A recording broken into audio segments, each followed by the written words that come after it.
Hey, what's everyone? And by the way, thank you, Chris. I really appreciated that. Actually, really did not expect that, but again, I really do appreciate it. And strangely enough, today's been one of those days where it actually feels like I had a second birthday. I mean by that is that yesterday, even though it was my birthday, I feel like it was today as well. I don't know. It's just a really great, solid day. Had some birthday cake today and watched some TV with the family and everything. And it was a really great day overall. So, I mean, it's quite amazing. And I'm still happy to have this chair. I mean, things have turned out just much better than expected. Now, what I'm going to be talking about in this video is something that I guess you could say it's something that's very debatable on whether it is a waste of time or not. It really matters on, who you're asking, really. And it's something I can see as being a waste of time, but it was something I did when I was much younger. Not that much younger, but at least like 3 years younger. And it was something I did years ago that was, a really great way to spend my time. It was something I did for a lot of fun and just to have time go by. And it was something that I just really enjoyed doing overall. And I'm sure a lot of people really did. And it's something I look back on and I really do miss it. I don't know how to explain it, but it was one of those times that is, probably one of the most memorable, easy to remember parts of my life overall. And it includes video games. So I'm going to try my best not to make this a completely video game driven thing. But it's not about just playing video games. What I'm going to be talking about in particularly is playing Halo 3. Now, if you're a long-term Halo fan, you'll know, or you might agree, you might disagree, but Halo 3 was one of the best times of Halo history when it came to the multiplayer and when Forge came out. Because when it came to Forge, it was like one of the most amazing things ever. And Halo 3, for me at least, represents a time of when I played video games, I had fun, there was no such thing as rage quitting, at least people didn't do it that often, and people just came together and have fun. And even though it's kind of, the community for Halo has gotten smaller and kind of just separated and just, really just started to break apart a little bit, it's still a strong community, and I feel like it's one of the best, most positive communities out there. I feel like it really is. And I think there's some very interesting things that really happen in the Halo community. And one of those includes Forge, of course. And when it comes to Forge, when Forge was first introduced in Halo 3, it was one of those, it was just a really amazing thing. It was a way for you to be able to create maps, create custom games that fit the map, whether you want to have a zombie game type, something for sniper, something for just all-out assault, or if you want to have mazes, you want to have puzzles, you want to have a zombie match where you just run away from the zombie, and the zombie, his gravity and his speed and everything is lowered, so he's walking very slowly, or he has so many shields that it slows him down, and you have to break down all these obstacles in order to get far enough away from him to get to a certain point where you get these weapons and stuff to defend yourself. There's a lot of crazy things that people did. And it was a really fun time because so many people in the community created so many maps, so many varieties, and just had so many crazy ideas. There were so many fun things about it. And, oh yeah, one of the things I was going to say is that even though it's a smaller community compared, let's just say, like Call of Duty and many other games that are very mainstream right now, it's surprising that even though I look back on it, I remember many times when you would join into a lobby and try to play some custom games or Forge or anything like that, and it would not take that long to fill out an entire lobby. And even with Call of Duty nowadays, even if you have a bunch of your friends come together, it's hard to fill up an entire lobby of people. You could fill out maybe like, a lobby of 6 or 8 people, but it's really hard to fill out one with just a whole entire lobby full of people. And it takes time. And I remember in Halo 3, like, it was just insanely fast. I mean, just one person can invite all of his friends, and it was that one game that 90% of your friends on your friends list were playing, and you could just invite them all, and it would not take that long. It would take less than a minute or two, or even just seconds to fill out an entire lobby. So it did not take that long to get so many people together, and just to get ready to have fun with everybody. And when it comes to the Forge, it wasn't just fun because there were so many crazy maps that people came up with, but with the creativity and what people came up with, just seeing what people were really thinking of and just seeing their creations come to life and everything, it was so amazing. And even though Halo Reach and Halo 4 have came out, and they've actually made Forge much easier and everything, I feel like Forge mode has really died in a lot of ways. And it's really strange, and I feel like some of it has to do with the fact that some people just don't like the way of the user interface, the buttons, the layout, and a lot of other things about Forge, and some of the maps. They feel like they're just repeating out of the, I guess you could say, the storyline. They don't feel like they're really made from the ground up specifically for Forge or multiplayer reasons. And there's a lot of reasons, and I feel like some of it does have to do with the fact that it's too simple. And this goes back to one of those sayings that I do have. It's one of those things I do believe in. It's something I'm sure a lot of people are going to disagree with, but some just take it with a grain of salt because it may depend on the situation, and it just really depends a lot.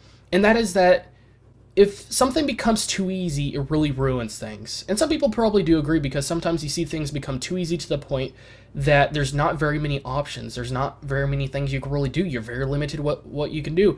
And some programs, software, games, all kinds of things become much easier, but without losing very much of that. And that's great.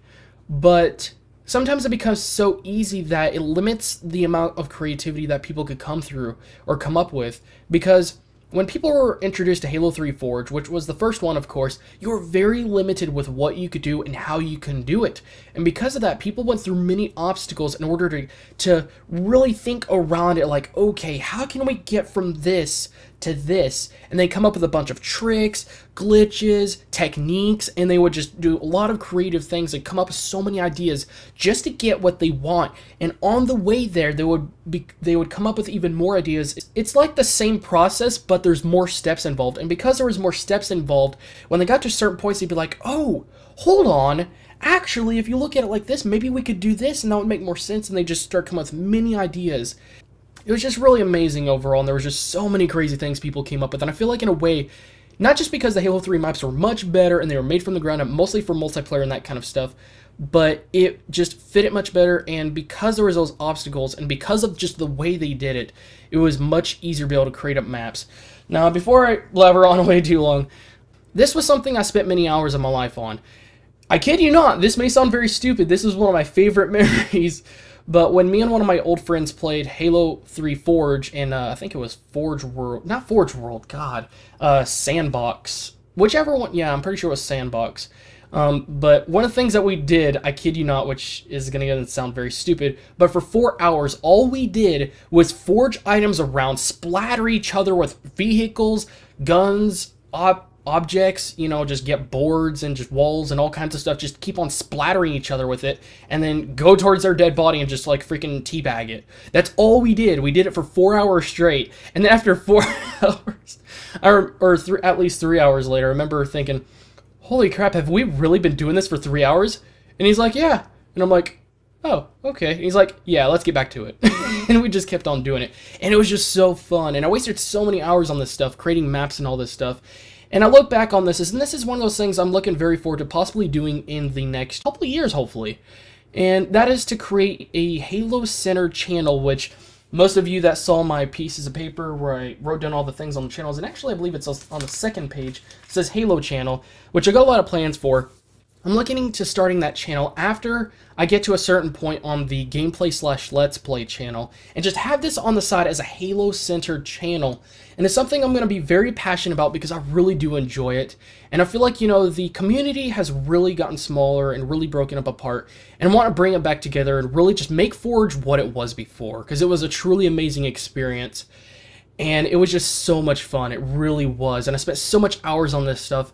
And I feel that if I actually have a channel and have people coming together to have fun, if I have a bunch of people on my friends list and they all come in and just join in and have fun on the maps, fine. I mean, I really want it to become something that's more worth it, and really to ultimately accomplish bringing the community back together, having fun, and doing things like we used to, and possibly doing more creative things and finding even more things, and maybe discover more things that, like, whoa, I didn't know you could do this with the Halo 4, version of Forge, or maybe just have fun with it, do with what you can. And I think it'll be a lot of fun. And once I have more have everything on the channels much more, time managed and much more efficient and everything, on the side of the gameplay/let's play channel, this is something I'm looking forward to doing. And those of you that watched my last video, I talked about streaming and that kind of stuff. And believe it or not, but I'm actually thinking about streaming my gameplay of me messing around in Forge and making maps and stuff like that. And if I could get enough people actually watching the stream, or even a few people having a conversation with them, asking them questions like, hey, do you want me to use this item instead, or do you think I should use this instead of this? Do you want me to use phased or fixed or just normal physics or whatever, anything like that? It would be really fun to be able to do that. And just, if I could get that channel to that point, and if I could actually, have enough, people watching the content, I feel like it would be much more worth my time, and it can be something that's won't be too time consuming, especially if I just do it one day, spend my time just spending hours on this stuff, cut it up into different videos, parts, and stuff like that, and then just give them a whole bunch of videos throughout the week. Then, I won't be spending too much time, but I feel like, if I could get it out there, it'll be much more worth it. Now, one thing I almost forgot to mention is that this might be my last actual video that I'm going to be doing as far as the theme for this week, which is wasting time.